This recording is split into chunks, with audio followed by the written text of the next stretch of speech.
Alright, ladies and gentlemen, welcome back once again to the Wrestling Rant. It is Friday, and as I said before, I was going to try to watch Smackdown and give a review, whatever, of the show. And as I did mention in the last video, I was working earlier tonight, so I actually came in about 40 minutes late for the show. But apparently I didn't miss a whole lot. The only two matches that I actually missed, and I took some notes here, the only two matches I missed was Santino Marella versus Wade Barrett, and since I didn't see it, I can only assume that Wade Barrett won. I can't imagine them having him lose to a schmuck like Santino just after beating The Miz to reclaim the belt on Monday, the Intercontinental title. So I really can't see him losing to a schmuck like Santino right after winning, the Intercontinental title back from The Miz on Monday. So I'm going to assume that's what happened. And the only other match that I missed was Team Hell No, Daniel Bryan and Kane, going against the Primetime Players, Darren Young and Titus O'Neil. And again, I'm going to assume that Team Hell No won, because like I said before, the Primetime Players are basically a joke. Nobody takes them seriously, and they're not all that good anyways. So, yeah. Where I actually came in was sometime after that. The first match that I saw was a 6-diva tag team match. And that was the Bellas and Tamina Snuka versus the Funkadactyls and Caitlyn. And the first thing I had to note here is when the Funkadactyls and Caitlyn came out, they all came out together. And for some reason, they all came out to Brodus Clay / the Funkadactyls music. I'm thinking, Caitlyn's the Divas champion. Why aren't they coming out to her music? Don't know.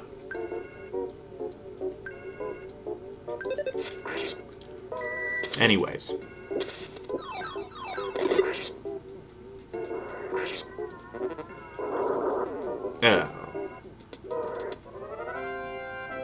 Right, so that happened. The match, it was fairly short, and it was a Divas match, so not all that great, especially when you've got the Funkadactyls and Tamina in there. Really just not all that good.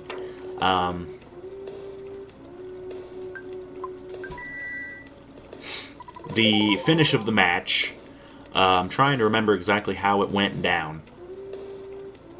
One of the Bellas was in the ring with Naomi, I think. All the other girls were on the outside, just kind of tussling with each other. So you had one of the Bellas in the ring with Naomi, and she had just been tripped off of the apron, and I think she fell and banged her head on the apron, and then got thrown back into the ring. And then the Bella basically grabbed a handful of hair and just yanked and slammed her head on the mat. That's actually a fairly common move with the Divas. Grabbed by the hair and they just slam. It's called a mat slam, basically. But anyways. Yeah, so she hits that, and then the Bella covers Naomi and gets the win. And that was pretty much it. So, the Bellas and Tamina are your winners. They bail out of the ring and they back up the ramp. The Bellas like to do this thing where they do the little loser, the L on the forehead thing. They're doing that towards the Funkad whores. Don't really care. And they're also doing the thing, the one of them does the little motion, oh, you gonna cry? Little finger down the cheek thing. Yeah, she does that motion. Blah. Match wasn't all that good. Doesn't matter. After that, there was a couple of backstage segments. Randy and Sheamus are still pissed off at Show after him kicking the crap out of them on Raw. So, they go up to Book and they each want a match with the Big Show. And Book says, you know what, I'll give you both a match. It's going to be a 2-on-1 handicap match. Randy and Sheamus versus Show. Okay, whatever. So that was the next match. There was another backstage segment where Show came up to book backstage and was bitching and complaining about it, blah blah. And he mentioned his ironclad contract and all this other crap. And the basic punchline to this whole thing was Book basically told Show, you can go out there and wrestle, or if you don't feel like wrestling, you want to wave your ironclad contract around. If you want to do that, I can take you to court and we'll hold that contract up. I think basically what he said is, we'll hold that ironclad contract up until it's rusted and worthless. I think that was a direct quote, basically. Or something to that effect. Book never really has been exactly a wordsmith, so, anyways. So yeah, the handicap match, blah blah. Not all that great of a match. Wasn't that long.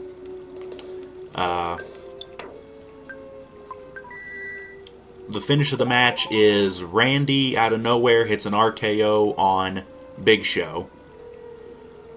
And after Big Show gets up, Sheamus hits the brogue kick on him and knocks Show out of the ring. And Show just decides, fuck this, I'm gonna leave. And he does. He leaves, he gets counted out, that's the finish of the match. Not a very good match, not a very good finish. And I don't think the fans liked it all that much. Although it's Smackdown and it's pre-taped, so they probably dubbed a lot of stuff over the crowd to, yeah, they played a lot of video packages. There was one or two that were recapping what happened between Cena and Ryback on Raw, where the crowd went nuts when Ryback beat the hell out of Cena. But no, they dubbed over it, and they were booing, and yeah. The WWE is really, really messed up sometimes. They will... Smackdown is just atrocious at this because it's pre-taped. They will dub all the crowd noises over stuff that they want just to make it seem like people are hated when they want them to be hated, and people are loved when they want them to be loved. It's ridiculous. But anyways, moving on. There was a commercial break, and when we come back, Kofi Kingston and Antonio Cesaro are both already in the ring. Yes, both Kofi and Cesaro get jobber entrances. Our U.S. champion gets a jobber entrance. This match again was, well, it was an alright match, even with Kofi in it, even though he sucks. Couple of really good spots. Kofi went to hit his stupid big jumping clothesline that he does, and Cesaro catches him with a big European uppercut. He does this a lot, and it looks so good and so brutal. I love it. I really do. And really, I don't understand why this match ended the way it did. Because Kofi actually wins. If you can believe that. Kofi, being the joke that he is, beats our rugged, tough United States champion in a crap match on SmackDown. Or a meaningless match on SmackDown. It wasn't even for the title. I guess that's why they figured they would let Kofi win, because it doesn't matter. You can say it doesn't matter all you want, but the fact of the matter is you're making Cesaro look like a chump getting beaten by some schmuck like Kofi. Ah, crap.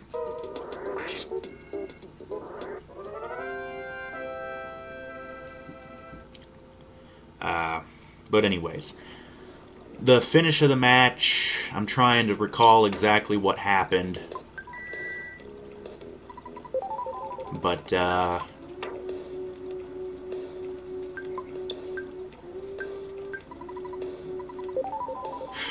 I really can't remember.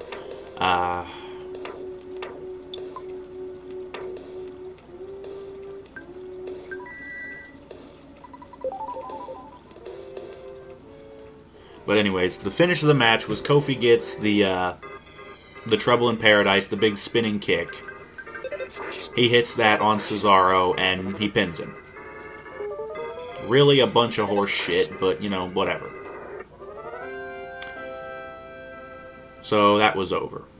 The next thing we had Fandango. He comes down to the ring, and I'm thinking, okay, he's going to have a match. This actually did not happen. Johnny just came down to the ring with his lovely dancer chick to watch the main event match, which was Chris Jericho versus Dolph Ziggler. Ziggler being our new World Heavyweight Champion. Anyways. So we have Jericho and Ziggler for no non-title, but just a match. And during this match was actually a fairly good match. The finish, not so good. But, whatever, it happens.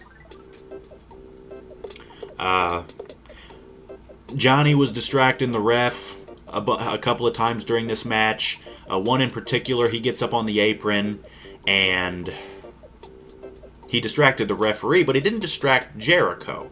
Jericho had Ziggler throat first on the ropes, and then Jericho goes to hit the other ropes, and as he does, AJ grabs his leg. Doesn't really trip him, but again, it just kind of distracts him long enough. Ziggler's able to recover, and he hits a big famouser on Jericho. That was the first time. Later in the match, Jericho shows his frickin' stupidity. Basically does a running baseball slide and nails Big E Langston, who's at ringside, of course, being there with Ziggler. Big E was doing nothing. Just standing there at ringside. He was doing nothing. Jericho decides to kick him for no reason, and this ended up biting him in the ass. So he wipes out Big E, and he goes back to Ziggler, goes on and on. Johnny again distracts the referee, and he does it just as Jericho is locking in the walls of Jericho on Ziggler. And just as he's about to do it, Big E gets up on the apron and just clocks Jericho upside the head. And this is actually the finish of the match. He clocks Jericho, Big E does, and he falls down. Ziggler rolls him up and gets the 3 count. And then after the match, Ziggler proceeds to hit the zigzag on Jericho. And then Big E picks Jericho up and hits the big ending. So Jericho's left laying in the middle of the ring. Johnny decides to get up and get in the ring, and he starts dancing around. This is what I'm going to start calling Johnny's dancing on your corpse, or on your grave. Because that's basically what he was doing. He was dancing on Jericho's fucking grave. And it was great. And he's dancing for a little bit, and then he decides to just kick Jericho right in the face, and then again, and then he gets down and starts punching the hell out of him. He's punching him. And then he gets up, kind of dancing a little bit. He jumps up to the top rope, and he's been doing this big guillotine leg drop from the top rope. And that's basically his finisher, even though he's been using what used to be known as the knocks out. It's like a kind of spinning, like mic check, what Mr. Anderson uses. But anyways, that was, I guess, his old finisher, or like his NXT finisher, whatever. But he's been using this guillotine leg drop. So he hits that on Jericho. Jericho's face down when he hits this, by the way. But he nails it, and then he kind of motions to his little dancer chick. She comes in the ring with a mic, and she puts it up to his mouth, and he goes, Fandango. His music starts playing, and he leaves.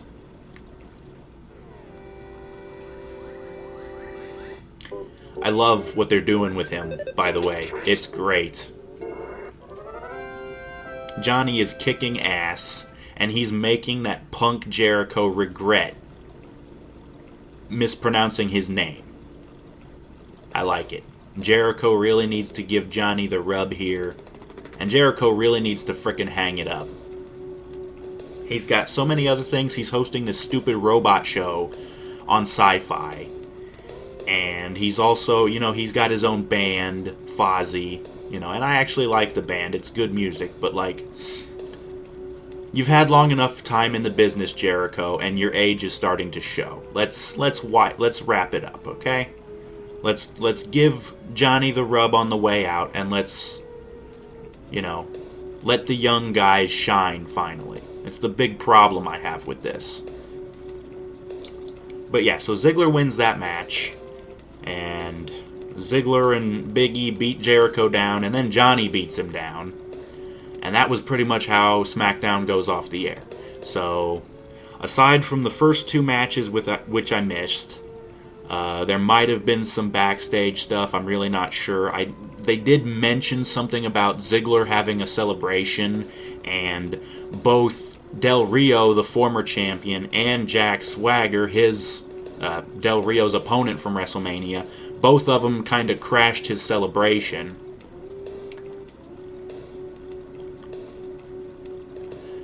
I should probably digress a little to talk about Swagger.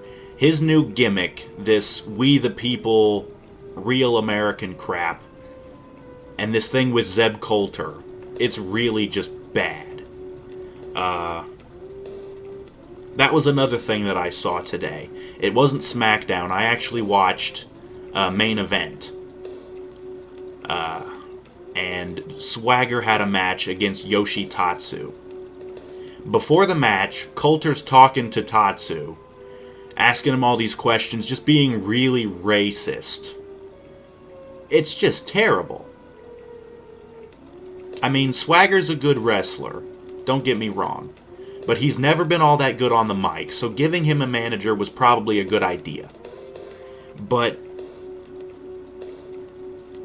this Zeb Coulter character, which it's Dutch Mantel, we know that. This whole gimmick is just really racist and really obnoxious. And I know that's kind of the point of a heel, but there's a difference between good heat and bad heat.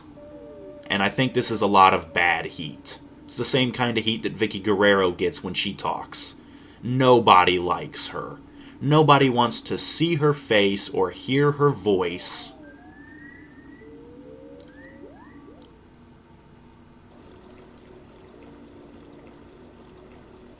Yeah, so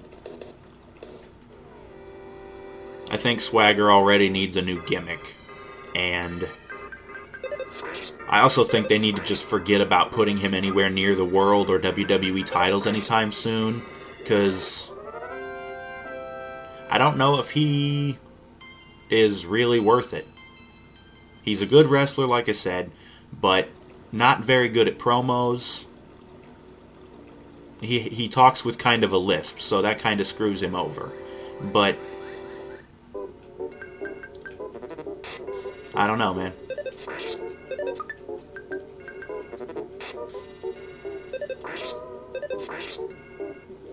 Anyways, so yeah, there was that. I could talk about Main Event, but Main Event is kind of like one of those shows where they don't really have any storyline stuff. They just have a couple of matches. And as nice as that may be to actually have a good match, there actually was a good match or two on that show. I don't know, without any storylines for context, I don't know.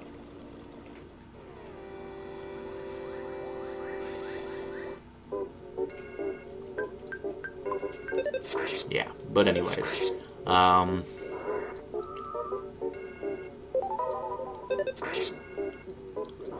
yeah, so that was Smackdown. Like I said, missed about the first 40 minutes or so. Although didn't miss a whole lot. Came in during that pretty terrible Divas match. And the Bellas and Caitlyn can't save this crap, Like I said, the Bellas are decent as Divas. And so is Caitlyn. Caitlyn's getting better. But the Funkadactyls are just terrible. Naomi does this move where she'll throw the girl into the ropes, and as they come back, she'll jump up and slam her ass into their face, and she calls it the rear view. She did it on one of the Bellas, and it just looked like she really slammed her ass into their face. One of these days, these two little whores are going to get the shit kicked out of them backstage by some of the other girls who aren't taking kindly the fact that they suck at wrestling. Or at least I hope. Because these girls, they don't belong in the business. Neither one of them can talk, and neither one of them is good as wrestling. All they can do is shake their asses and jiggle for Brodus Clay. That does not make a diva. That does not make a good female wrestler. So, and Tamina, she's not very attractive, and she's not a very good wrestler, and she can't cut promos.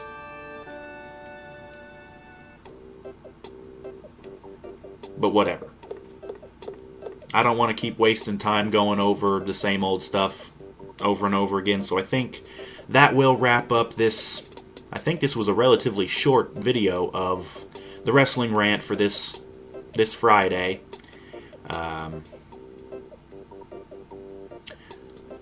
Obviously, Smackdown was nowhere near as good as Raw. So, whatever, I guess we will see you guys next time on the next episode of the Wrestling Rant. Hope you enjoyed it, and we will see you next time.